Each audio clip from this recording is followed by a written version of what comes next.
Hey guys, and welcome back to Starting Over, where we use everything I've learned over the last 4 months to rebuild our Mojwan and push towards 100 million combat power. In the last episode, we powered through Rune Day, unlocked Shangri-La, and wrapped things up at level 277 with some pretty solid progress. Before we jump into today's episode, I just want to quickly clarify something. This is actually the start of week 2, even though we technically have 2 episodes out already. The reason for that is simple. There was just way too much progression during Hyperburn and Rune Day to squeeze everything into a single video. Moving forward, we'll be doing true weekly recaps now that things are starting to slow down a bit. This episode kicks off on Monday, January 26, which marked the start of our Wapathon. During Hyperburn and Rune Day, I made a deal with chat. Every sub would equal one 30-minute wealth acquisition potion. By the end of it all, we landed at a total of 77 subs, meaning I had to complete 77 WAPs. But there was a twist. I wasn't allowed to end stream until every single WAP was finished. To make things easier for both chat and myself, we added a WAP counter tied directly to my buff sequence, so every time I refresh buffs, the counter would tick up. What started as a fun challenge quickly turned into a 4-day marathon. In this episode, we're just going to focus on the highlights. On day 1 of the Wapathon, it was pretty uneventful. We spent the entirety grinding at Gentle Summer 5 and managed to complete 16 WAPs. Not bad considering that's roughly 8 hours of non-stop grinding. So let's move forward to day 2. Day 2 started right back where we left off. After getting a feel for what 77 WAPs was really going to look like, we jumped straight back into the grind. Later in the day, we decided to give Angler a shot, and surprisingly, it wasn't nearly as difficult as I expected.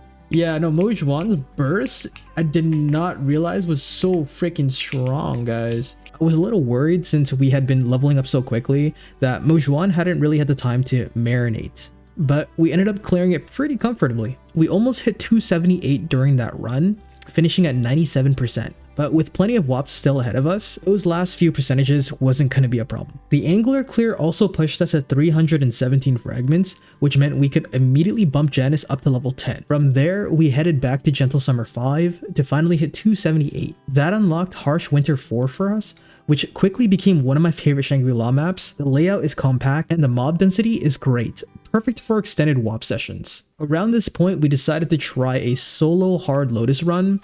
We were sitting at roughly 32 million combat power with our bossing setup. And chat let us know that Lomian should be extremely doable at this combat power. Despite still being pretty inexperienced with Mojwan, Lotus actually felt much easier than I expected. We also didn't get anything too exciting from the loot, but the important part was proving to ourselves that hard Lotus was now comfortably clearable here on out. The rest of day 2 was mostly more WAPs. By the end of it, we had reached a total of 40 WAPs completed, which honestly felt insane considering we only finished 16 on day 1.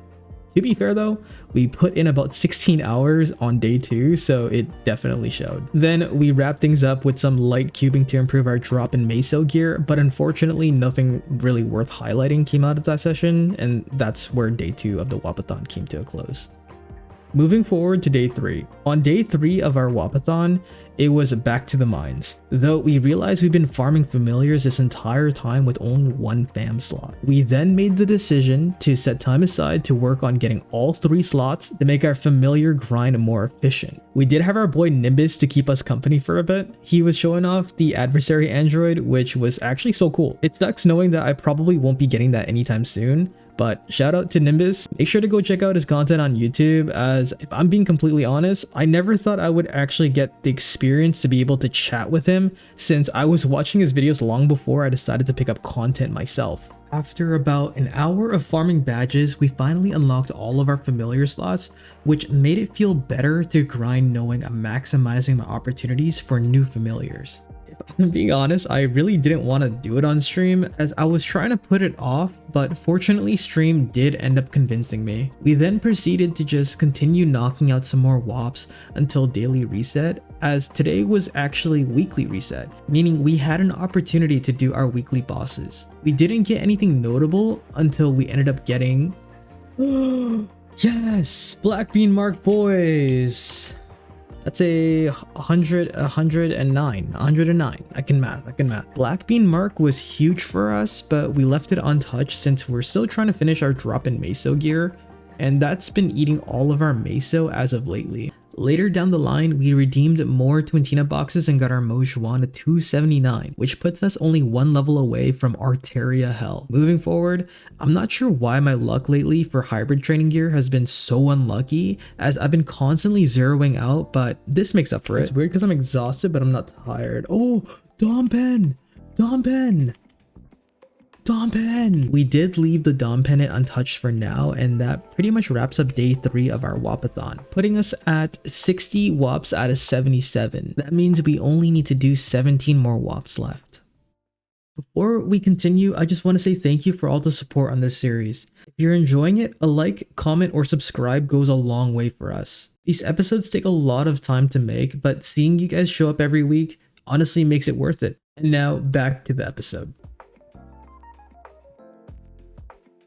We're now on day 4, which is the final day of our Wapathon. We only had 17 more Wops left to go for the day, and we wasted no time. We woke up feeling energized and motivated to finally get our freedom back. Remember, I've been leaving stream on as it was a part of our unbinded contract to do so. Later in the day, we realized it was pretty much our last day to get a Black Mage run in. Our friend Sass on Twitch put together a team pretty quickly for us, and we managed to survive to get the traces on our Moj 1. Thank you so much again, Sass, and I owe you one. Also, I forgot to mention that I did end up buying the Genesis Pass to make our liberation quicker. I will start documenting the bosses when we hit Lotus and forward from here out.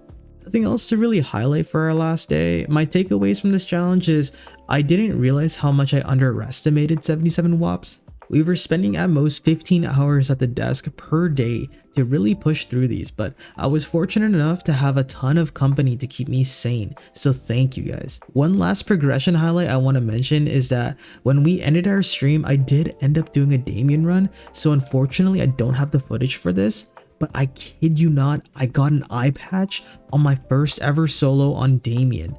And we ended up getting it to 18 stars with 1 billion meso. This is one of those moments where I wished I was still live despite being live for 4 days straight. I promise to keep trying my best to document all of our progression and showcase it in the most entertaining way I can. And with that, thank you so much for watching, and I'll see you guys in the next episode. Peace out.